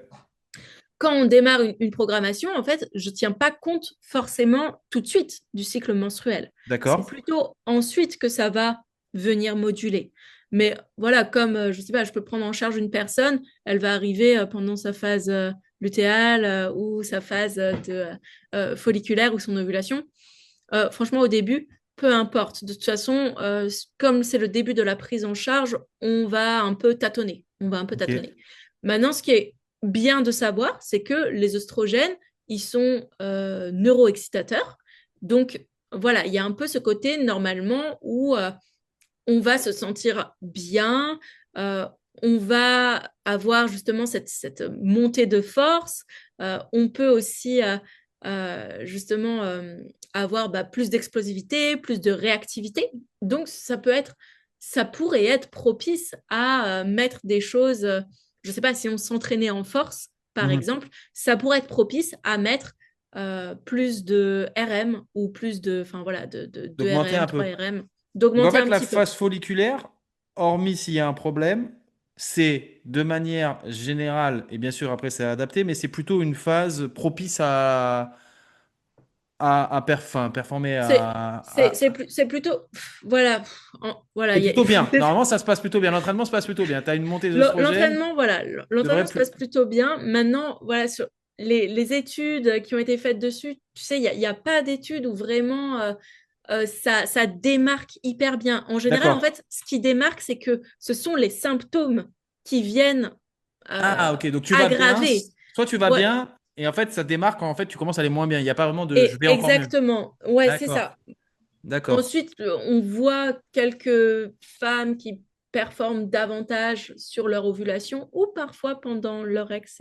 Encore une fois, j'ai pas toutes les études en tête, mais Ouais. de mon souvenir, c'est encore D'accord. assez des études très bien menées sur les femmes sportives. Et en plus, voilà, il faudrait que ce soit des voilà, sportifs de haut niveau. Maintenant, il y a une cellule à l'INSEP qui s'est ouverte, tu sais, par Juliana Entero, euh, où il y a plus d'études qui sont faites maintenant. Ok, Donc, cool. je pense que dans les années à venir, on aura plus de données. Il y en a actuellement, mais c'est au niveau de la qualité des études, c'est un peu, voilà, Un peu c'est bancal. tatillon, quoi. Voilà, c'est tatillon. Donc, je pourrais pas dire vraiment Ouais, ouais, non. J'ai compris. faire le Ok. juge, Ouais. mais Mais, en tout cas, normalement, pendant cette phase-là, la personne, elle se sent mieux. ok. Pareil, il y a une montée de la libido en général. D'accord. Donc, voilà, il y a plus de signes de vitalité qui s'expriment. Et c'est un peu cette période où normalement on est dans son plein pouvoir. Ok. Ok. Et donc peut-être dans cette période, on va le mieux exprimer ses compétences de force ou même de synthèse protéique. Voilà, il y aura plusieurs choses aussi physiologiques qui vont se mettre en jeu et qui pourront effectivement nous aider à prendre davantage de masse musculaire. Donc D'accord. en tout cas, ce sera plus Ok. propice à ça. Ensuite, voilà, Ovulation, il se passe L'o- quoi? alors, l'ovulation, ça dure environ 3-4 jours. Voilà, on Petite dit en semaine. général 3 jours. Ok.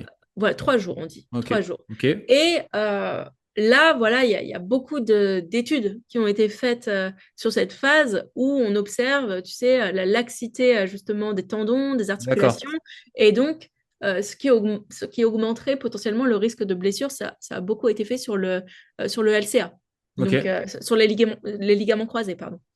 Et, euh, et donc, bah là, on se dit, bah quoi, est-ce que j'arrête de m'entraîner parce que, bah non, enfin, Ouais, est-ce que je fais des demi-amplitudes? Non. ouais, je En comprends. fait, voilà, là je pense, et toi aussi, tu as peut-être une expertise à apporter là-dessus, le tendon, ça se renforce aussi sur plusieurs amplitudes et parfois sur Ouais. des amplitudes complètes.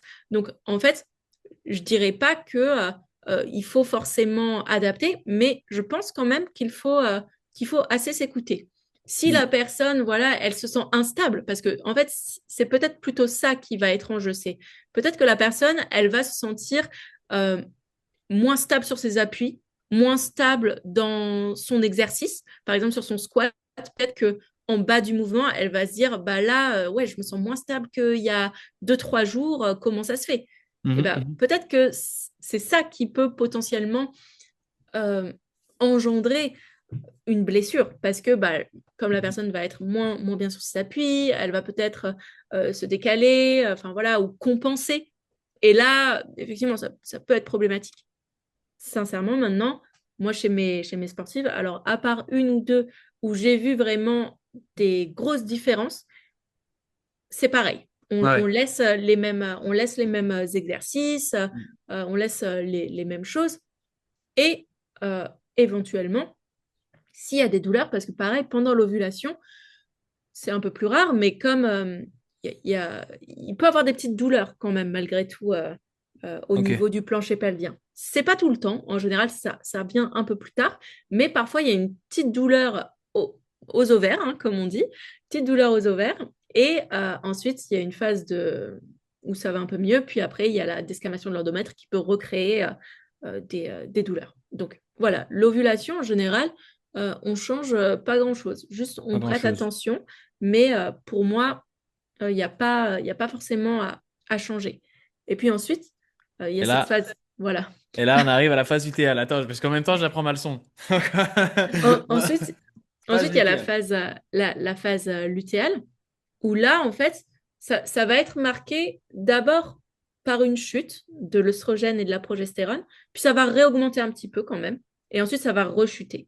Donc, après l'ovulation, euh, l'œstrogène, progestérone, non, pardon, la progestérone d'abord, elle monte progressivement en phase lutéale, excuse-moi, mais c'est les œstrogènes qui chutent. Ouais. Les œstrogènes chutent et surtout la LH, la FSH, donc qui sont les hormones qui viennent stimuler les ovaires. Ok. Voilà, c'est dans ce sens-là. La progestérone, elle va monter progressivement et elle va rechuter aussi.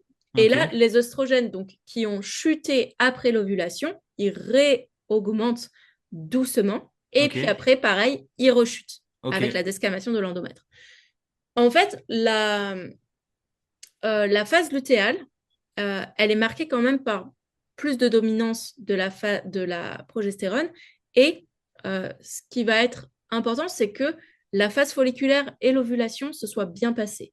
Parce D'accord. que s'il n'y a pas eu d'ovulation, il n'y aura pas de progestérone. Et la progestérone, elle a quand même des atouts. Mais il faut qu'elle soit en quantité suffisante par rapport aux œstrogènes qui ont été produits. Donc, en fait, on peut, dans certains cas, soit avoir trop d'œstrogènes et dans ces cas-là, on pourra avoir, par exemple, des règles très abondantes, des douleurs au sein, des douleurs aussi au bassin. Euh, ou alors, on pourra aussi avoir pas suffisamment d'œstrogènes. Et dans ce cas-là, c'est une dysovulation. Et donc, le corps ne produira pas non plus assez de progestérone. Et dans ces cas-là, on pourra aussi avoir plusieurs effets négatifs. Donc, dans tous ces signes sur lesquels il faudrait prêter attention, donc au-delà des douleurs, il pourrait avoir de l'acné, il pourrait avoir des troubles digestifs très marqués. Donc voilà, une alternance entre des phases de constipation, des phases de diarrhée, ça peut être aussi, voilà, ça peut alerter. Il peut avoir des petits changements hein, dans la digestion, ce qui est normal. Mais si c'est trop important et surtout si la femme s'en plaint, là peut-être qu'il faut se poser des questions. Ok. Euh, et en fait, cette phase, c'est aussi le moment où la température corporelle augmente légèrement. Donc, voilà, normalement, le corps, il prépare l'endomètre, il prépare le nid, en fait, pour la fécondation. Et donc, on a un besoin un peu plus accru en énergie. Ok. On va avoir ce besoin de plus d'énergie qui est physiologique. Donc, c'est pas énorme, mais si c'est pas donné, bah, ça peut donner lieu à des cravings, des envies. En général, c'est des envies de sucre, des envies de matière J'ai peut-être mes grasse. règles, moi, en fait, hein. En fait, Hein? après réflexion, j'ai peut-être après réflexion, je me dis qu'il faudrait que je fasse un test parce que c'est quelque chose qui m'arrive assez souvent, ça, j'ai remarqué. Donc, non, non, d'accord. Donc, ouais, donc, Voilà. t'as besoin d'énergie, là. Là, c'est un Donc, moment tu où... as besoin d'énergie et sachant que en fait, ça va aussi influencer, la progestérone, elle va influencer euh, ta fonction thyroïdienne. Ça va améliorer ta fonction thyroïdienne. Donc voilà, pendant cette phase. Donc il y a quand même plein de choses Hmm. qui sont bien avec la progestérone. Euh, voilà, la progestérone, elle est aussi neuromodulatrice, donc je, je dis ça grossièrement, hein, ça dépend vraiment des femmes, mais tu vois, c'est plutôt, on a parlé des oestrogènes neuroexcitateurs, donc tu vois, on est vraiment dans cette phase, on va de l'avant, on se sent bien. La progestérone, ça va plutôt permettre de calmer, de se poser, ok. Voilà, donc les deux hormones, elles sont complémentaires, mais elles sont essentielles. Ok, Mais pour bien produire de la progestérone, il faut avoir suffisamment d'œstrogène. ok, Et il ne faut pas en avoir trop non plus. Et voilà, c'est d'autres problématiques sur lesquelles on s'intéresse. Donc, cette phase lutéale, en général, si le cycle est équilibré, elle se passe bien. Peut-être qu'il y a un petit peu plus de fatigue, peut-être qu'il y a un petit peu plus de faim. Dans ces cas-là, moi, si je vois que de manière consécutive, donc 2, 3 mois après, la personne me dit ah là, j'ai vraiment envie de sucre, j'ai vraiment envie de chocolat, de pizza, eh ben, j'hésite pas à augmenter un peu les apports. J'hésite pas à augmenter un peu les apports. Alors, évidemment que quand tu dis à la personne, bah, je t'augmente de 20 grammes de riz, ça lui fait pas trop plaisir, elle préférait se taper une pizza. On est d'accord. Mais dans ces cas-là, tu peux dire aussi, bah ok, je te rajoute un truc un peu plus gourmand, je te rajoute un peu de chocolat, je te rajoute des oléagineux, tu te fais un dessert que tu aimes, maison, un gâteau maison. Voilà, faut pas hésiter en fait à un peu, comment dire, tu vois, dédiaboliser en fait cette phase ouais, parce que ouais. on se dit ouais, Déculpabiliser. voilà, déculpabiliser, Ouais, je vais tout foutre en l'air, je vais cartonner la tablette de chocolat. Bon, on ouais, essaie quand même d'être raisonnable un minimum, mais ok, tu manges un petit peu plus de chocolat pendant quelques jours, c'est pas très grave. C'est pas très grave si on arrive quand même à avoir un équilibre sur le long cours. C'est pas ça qui va tout casser. Donc, ok, il y a ça, on peut prêter attention à ça. Et, euh, et voilà, ensuite, donc, tout à la fin, on va avoir cette phase prémenstruelle. Et là, on rentre vraiment déjà dans la fin de phase lutéale, bah, on peut avoir cette fatigue beaucoup plus prononcée, de la ok, rétention d'eau, des crampes, les seins douloureux, de la sensibilité, de l'anxiété, dans certains troubles prémenstruels. Donc, il y a une, euh, un syndrome qui s'appelle le trouble dysphorique prémenstruel, où des personnes ont véritablement envie de se jeter par la fenêtre. Et je dis ça au sens ok, ouais, vraiment ouais, propre du terme. Vraiment, c'est des personnes qui tombent dans des troubles dépressifs associés à leur cycle. Et d'accord. ça existe. Et jusqu'ici, on disait aux personnes, bah, complètement hystériques, celle-là. mais, mais en fait, c'est un déséquilibre du cycle menstruel. D'accord. Donc, faut y faire attention quand même. Donc, il faut prêter attention aux signes cliniques de sa pratiquante, quand même. Ah ouais. Et Il faut encore y faut-il prêter connaître le attention. cycle, quoi. C'est pour ça que je te Et demande c'est, voilà, de le décrire parce que c'est quelque chose qu'il faut savoir que dans cette phase-là, on va d'abord avoir enfin, il est possible que, parce qu'encore une fois, c'est ce que tu disais, chacun réagit un peu différemment, mais il est possible que on ait une petite baisse d'énergie au début, des envies de manger beaucoup plus importantes et qu'à la fin, eh ben, ça peut être majoré, voire même tendre vers des signes de dépression, des choses comme ça, quoi. exactement. Ok, Donc, bon, ok. là, c'est vraiment le cas, un des cas extrêmes, hein. Extrême. Ouais, mais j'aime bien le savoir, quoi. Si je peux Voilà, éviter un c'est ça. suicide, ça m'arrange, quoi. Exact, exactement. Donc, Ouais. voilà, ça, c'est dans les cas extrêmes. Maintenant, dans les choses plus modérées, mais qui peuvent malgré tout nous alerter et qui peuvent nous faire prendre conscience que, bah oui, il va peut-être falloir adapter l'entraînement. Si la personne reporte beaucoup de fatigue, beaucoup de quand même, enfin des douleurs, voilà, des douleurs, pas forcément à rester plié en deux, mais voilà, un inconfort, eh ben, on peut se dire, OK, je vais pas lui mettre ces séances de l'enfer cette semaine, je vais essayer d'être un petit peu plus sympa. Ouais. Pareil, enfin voilà, je pense par exemple à une fille qui aurait une séance jambes avec du hip thrust, du Bulgarian split squat, du Romanian deadlift. Enfin voilà, tu vois, plein de trucs vraiment où tu dis, ouais, va falloir tout donner. Bah, peut-être qu'on va trouver simplement, comme on a dit, euh, Des adaptations. des adaptations. Ouais, ouais. Voilà, des adaptations, Ouais. peut-être avec juste une haltère plutôt que deux, Mhm. voilà, une haltère plutôt qu'une barre, plein de choses comme ça. Des choses qui la feront quand même travailler et avoir un stress mécanique finalement, mais qui vont quand même prendre en compte son ressenti. Parce que le truc, c'est que elle peut aussi ne pas prendre en compte son ressenti, mais sur le long terme, peut-être que ça posera des problèmes. Mhm. Peut-être que ça posera des problèmes. Peut-être que ça va amplifier aussi bah, ces déséquilibres, ces douleurs au fur et à mesure. Moins la femme s'écoute, et là je rentre dans des choses plus, voilà, enfin, qui sont moins mécanistiques, mais moins la femme s'écoute, et plus elle va rentrer aussi dans cette politique de l'autruche qui peut finalement la faire passer à côté de quelque chose qui mériterait vraiment d'être pris en compte. Ok. Ok, non, c'était très clair. Surtout que, bon, du coup, on sait qu'il y a cette phase-là où possiblement il peut y avoir une petite chute d'énergie, une petite baisse d'énergie. Mais globalement, d'après ce que j'ai compris, la phase d'après, on devrait au moins avoir un retour à la normale puisqu'on rentre dans la phase folliculaire, voire même une période où on est un peu plus en forme, si C'est j'ai suivi. ça, en fait, Oui, donc c'est que normalement. passager, quoi. C'est une semaine où bah, peut-être qu'il faut un petit peu décharger.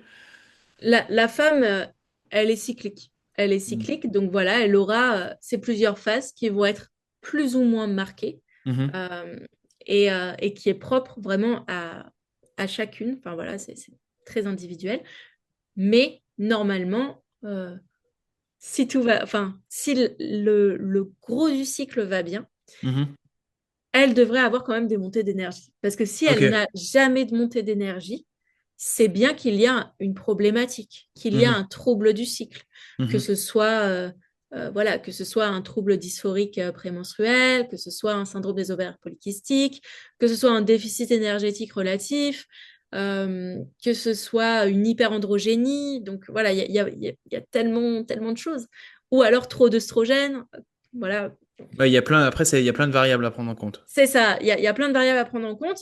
Et si la femme, elle n'est pas à même, en fait, de bien s'observer et de tout mettre en corrélation, je pense que c'est intéressant d'être pluridisciplinaire et ne pas hésiter Bien sûr. à faire appel à quelqu'un Mhm. d'extérieur, que ce soit une personne spécialisée, une bonne gynécologue, parce que là aussi, il y a, enfin, c'est pas pour jeter la pierre, loin de là, mais il y a de Mhm. tout, il y a de Mhm. tout. Ou une bonne sage-femme, ou une naturopathe ou un naturopathe spécialisé là-dedans. Euh, ou un micronutritionniste spécialisé là-dedans. Moi, j'en connais plein qui sont des pointures dans le cycle féminin. Et voilà, et je suis complètement sûre qu'ils sauront accompagner. Et parfois, même moi, quand certains cas de mes clientes, enfin de mes consultantes, que ce soit sur le coaching sportif ou nutritionnel, eh ben, parfois ça peut me dépasser. Je n'hésite pas à rediriger parce que je sais que, voilà, là, ok, moi je commence, j'ai des compétences. Moi, je suis plutôt quand même spécialisée en micronutrition sur ce qui va être le digestif. Euh, Aussi forcément un petit peu l'hormono, mais l'hormonologie, c'est hyper complexe. Donc, faut pas hésiter à rediriger parfois pour se dire, c'est comme ça qu'elle va être mieux prise en charge. Je vais pouvoir aussi discuter avec la personne pour justement savoir bah, comment je peux au mieux aider ma pratiquante. Ok. Non, c'était très clair. Enfin, en tout cas, j'ai compris le principe du cycle. Donc ouais, c'est très intéressant de savoir ces différentes phases où tout peut enfin, je veux dire, le mois peut très bien se passer, mais en même temps, c'est bien d'être aussi conscient que à certaines phases, il peut y avoir des variations et pouvoir les prendre en compte dans la programmation, être ouvert à ça en fait. Pas forcément chercher forcément le problème, mais au moins être ouvert que le problème il peut exister. Et ça, Ouais, voilà, c'est ça. Je pense que je trouve ça c'est pertinent. je pense que c'est bien pour les hommes coachs Mm, d'en avoir conscience parce mm, que peut-être que parfois les hommes peuvent se dire oh là là, elle en fait trop ou mm, voilà, c'est petite mm. nature et tout, ça va, c'est juste des règles. Machin. Je Ah, pense que ça peut arriver, mais en fait, faut vraiment se fréquemment. mettre voilà, fréquemment, mais il faut vraiment en fait pouvoir se mettre à la place d'une femme et se Mm, dire attends, cette femme depuis qu'elle est adolescente, déjà, elle a ça, c'est tous les mois. Et enfin voilà, ça fait partie certes de son fonctionnement, mais si tous les mois elle a mal, bon bah c'est peut-être que c'est pas une petite nature, mais c'est peut-être qu'il y a un truc vraiment qu'on pourrait arranger. Alors c'est peut-être mm, un petit truc, mais voilà, mm. peut-être qu'on peut l'arranger. Améliorer le quotidien, quoi. Voilà, Ouais, c'est parce qu'en ça. fait, c'est quotidien, en fait. C'est ça le truc, c'est que c'est quotidien. Enfin, ouais, ouais. Bah, Ouais, oui, oui. c'est possible.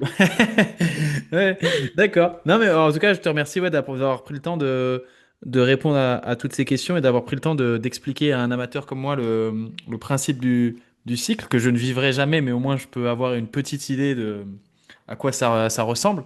Et je pense effectivement que c'est important. Alors, pour les femmes, parce que moi, je reste persuadé qu'il y a des femmes qui savent pas forcément comment ça se passe, Oui, il y le en a cycle. encore beaucoup, ouais. Voilà. Donc je pense que si elles écoutent l'épisode, elles peuvent peut-être mieux comprendre ce qui se passe dans leur corps au moment de l'entraînement et en fonction de quand elles se situent dans le cycle et du coup de peut-être pouvoir prendre des adaptations nécessaires. Pour les coachs ou kinés hommes, bah du coup ça nous fait quand même des connaissances sur parce que on est amené à discuter fréquemment avec la personne, donc on peut avoir ce genre d'informations. Et bon, bah, après, pour les personnes qui s'y connaissaient déjà, bon, tant mieux pour Oui, elles. voilà, tant mieux, ouais. Tant Elles mieux auront pour elles. probablement rien appris, mais en tout cas, Voilà. voilà, ça. Non, mais en tout cas, c'est hyper sympa. C'était très clair. Donc, je te remercie d'avoir donné cette leçon. En tout cas, de m'avoir donné cette leçon. Enfin, les autres, je sais Avec pas. grand plaisir.